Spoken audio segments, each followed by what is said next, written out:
here from Bugeyes, and this is an automatic Bugeye, something that we've seen one other time. So it's a very rare example, and we're very grateful to the fabricator that put all this together because he did an awesome job. And it gives anybody looking for a single or a non-clutch pedal Bugeye an opportunity to play with these cars and to enjoy the Bugeye life. And that's what makes this one particularly unique.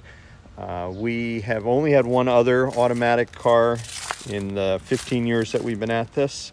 And I've owned Otto twice, Otto the automatic, and I was happy to buy it back when the most recent owner was done with it, because it's just a very special opportunity. It opens the doorway for people who would otherwise be, blocked from Bugeye ownership with just, they couldn't operate a clutch for whatever reason, whether it be personal preference or a physical need. So I will open the hood for you shortly, and you'll be able to see how this was executed. This is a current video shot in August of 2023. We had an older video from our prior ownership, but the prior owner took really good care of it. So nothing's changed, but someone asked me for a more current video. This is showing 17,678 miles, and I'm guessing that's how many miles it's driven since it was built up. Everything works on the car. It works quite well. And again, this is a great testimonial for the buyer. This is something that people are a little confused by. This is a GM turbo hydromatic 200 transmission, and it's a 200C. We've just done some research to learn a little more about this. And the C has a lockout torque converter. When you have it in the normal mode, it's a normal 3-speed automatic transmission. When you put it in the overdrive mode, it's not actually an overdrive, but it actuates a solenoid that locks up the torque converter. So you effectively get what feels like a 4th gear. Still a 3-speed transmission, but 3-speed normal. And then in overdrive, you get a locked torque converter, which effectively drops the RPMs, kind of like an overdrive. And that's all working properly. I'll show you that out on the road. You have 2 separate cooling fans here. You should be able to hear them. These are engine cooling fans, left and right. You have a wiper motor here. You have the headlights. The horn is here. The turn signals are here, and it operates the factory indicator. You have the side lights and headlights just like the factory car. This activates the starter solenoid. You have water, tach, speedo, oil pressure, and this is battery voltage here, and the fuel gauge. We also are getting some intermittent tachometer readings, so that's up to the new owner. You'll see when I drive it, sometimes the tach is reading high, and hopefully that wouldn't be too hard to fix, but that's up to the new owner. We have this 3-speed indicator here. They've modified the tunnel and done a really nice job of it. They had to bend the e-brake handle to get it to accommodate that. And they've also put in these really cool latches. They're more XKE reminiscent, and this pivots a hook that pulls the nose down quite nicely.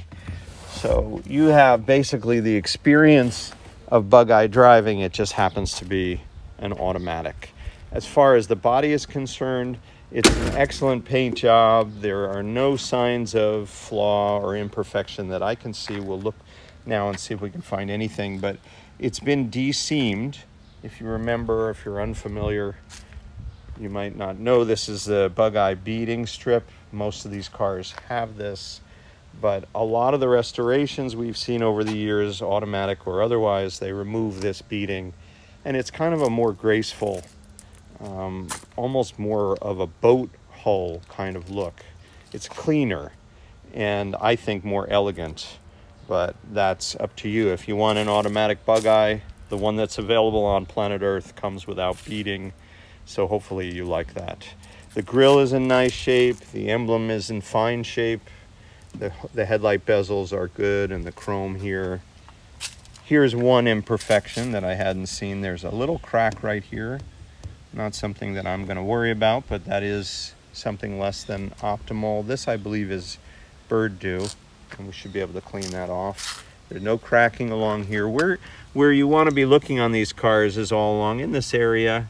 I don't see anything that's cause for concern. And along the rocker panels in general comes a train up. We do have one little blister right here, and this is a rust area. The good news is it's actually open on the back. It's a double layer piece, and there's some impurity under the paint here. And hopefully that will be like this for a good long time without progressing, but that is a flaw. And this is a little bit of compound, I think. This all looks good. And back here is another place where you can sometimes get blisters or imperfections, and this is quite nice. And all these gaskets are good. The chrome bumpers are good. This rubber is good. As all this is nice. And let's see how this side looks. Same thing, nice. This is an area that we often see blisters in, but nothing on this one. And same here is good. And this is another concern on most of these cars, but this one is perfectly wonderful. No issues there.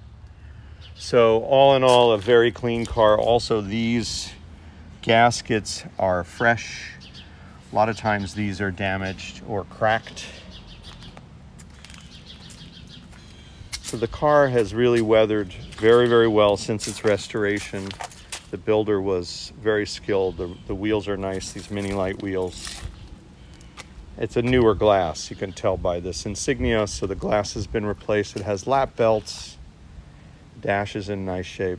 So overall, I don't see, other than those two flaws in the paintwork, which are certainly minor, this is a really shiny and very clean car, and let's keep looking. We'll go under the hood. So flip forward noses are really the hot setup on these cars because it makes engine access just superior. It's not hard to lift them. You know, it's much less work on your body to open the hood. It's a big heavy hood. And to flip them forward is just a very elegant solution.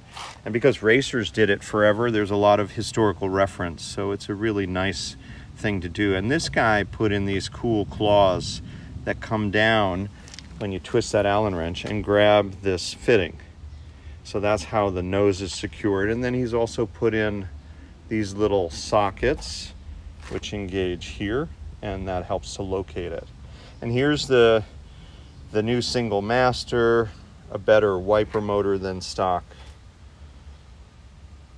Coil pack, Chevette engine, alternator, new lever shocks, expansion tank, twin electric fans. It's a 2-barrel carburetor. It runs really well. I mean, you should be able to see that in the driving video. We have a really nice header that's been installed on this side. It's very clean. I don't think this engine's gone very far, or maybe it's gone about 17,000 miles if the odometer was reset. And there's the transmission cooler down there. A couple of horns in the nose too. So there are no issues mechanically that I can discern, so I'm pretty optimistic that this car will do just great. There is a little bit of tire wear, so it might be time for new tires. That's something to put on the punch list. But overall, just a very clean car. And we're gonna go out and drive it, and you will see the overdrive switch in action. And just in case you can't hear me on the video, when it's in the normal mode, it's just a conventional 3-speed. Everything's great, 1, 2, 3, you're done. When you put it in overdrive, you'll hear what sounds like a 4th gear, and that's, as I said earlier, the torque converter locking up and giving you effectively a lower RPM. If you toggle between the two from 3rd, you'll feel locked and unlocked, and it sounds just like a big Healy with overdrive.